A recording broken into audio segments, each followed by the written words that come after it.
વિદ્યાર્થી મિત્રો, આજે જે લોકો 10મા ધોરણમાં છે અને અત્યારે બોર્ડની તૈયારી કરી રહ્યા છે તેના માટેનો આ વિડીયો છે.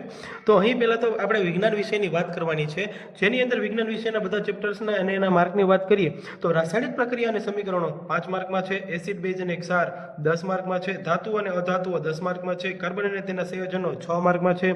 ત્યારબાદ જૈવિક ક્રિયાઓ 14 માર્કનું છે, નિયંત્રણ અને સંકલન 6 માર્કનું છે, સજીવો કેવી રીતે પ્રજનન કરે છે 10 માર્કનું છે, આનુવંશિકતા 3 માર્કનું છે, પ્રકાશ પરાવર્તન અને વક્રીભવન એ 8 માર્કનું છે, માનવ આંખ અને રંગબેરંગી દુનિયા એ 9 માર્કનું છે, વિદ્યુત એ 10 માર્કનું છે, વિદ્યુત પ્રવાહની ચુંબકીય અસરો એ 8 માર્કનું છે અને આપણું પર્યાવરણ એ 10 માર્કનું છે.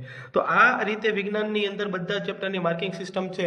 હવે જો આ સ્ટ્રેટેજી બનાવી હોય તો કઈ રીતે બનાવી શકીએ? તો કે અહીં આપણે જોઈ શકીએ છીએ કે બધાથી હાઈએસ્ટ માર્કિંગ એ આપણે 5મા ચેપ્ટરનું છે, જેની અંદર 14 માર્ક્સ છે, જેની અંદર આકૃતિવાળા પ્રશ્નો પૂછાય છે, એટલે કે આ 14 માર્ક્સનું ચેપ્ટર આપણે કરી લેવું જોઈએ. ત્યારબાદ એ જ રીતે અહીંયા 10 માર્કનું ચેપ્ટર છે 7મું, સજીવો કઈ રીતે પ્રજનન કરે છે, તેને પણ આપણે આકૃતિવાળા પ્રશ્નો ખાસ કરવા જોઈએ.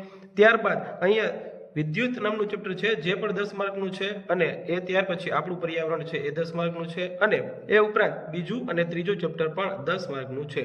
હવે જો આપણે વાત કરીએ કે કયા ચેપ્ટર આપણે કરવા જોઈએ અને કયા પ્રશ્નો કરવા જોઈએ, તો હું તમને ફક્ત એટલું જ કહીશ કે ચેપ્ટર નંબર 2, ચેપ્ટર નંબર 5 અને ચેપ્ટર નંબર 13 આ 3 ચેપ્ટરને કમ્પ્લીટ તૈયાર કરી લ્યો.